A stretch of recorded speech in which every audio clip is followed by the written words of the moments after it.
দেশবাসী, আসসালামু আলাইকুম। বর্তমানে আমাদের দেশে যে পরিস্থিতি চলতেছে আসলে খুবই ভয়াবহ। মিডিয়াতে আমরা দেখতেছি শুধু খুন খারাপই রাহাজানি। আসলে আমরা 5 আগস্টের পরে তো আমরা এরকম দেশ আমরা আসলে চাইনি। আপনি দেখেন, আপনার এই ভিডিওটা সর্বোচ্চ শেয়ার করবেন, লাইক করবেন, এই কারণে দেশপ্রেমের জন্য। আপনারা দেখেন ইউরোপের ভিতরে কত সুন্দর রাজনীতি, আমাদের দেশের ভিতরে অমুকে বিএনপি করছে, অমুকে আওয়ামী লীগ করছে। কেন ভাই? এই দেশের মানুষ একটু শান্তিতে ঘুমাবে না?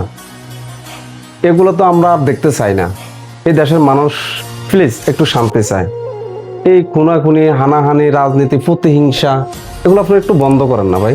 আপনারা দেখেন এগুলো করে করে একজন ফলাইছে না, এখন যে আসবে জামাত আসুক, বিএনপি আসুক, আসলে আমরা চাই আপনারা দেশে থাকেন, যাতে এই পরিবেশ আমার দেশে দেশ সৃষ্টি না হয়।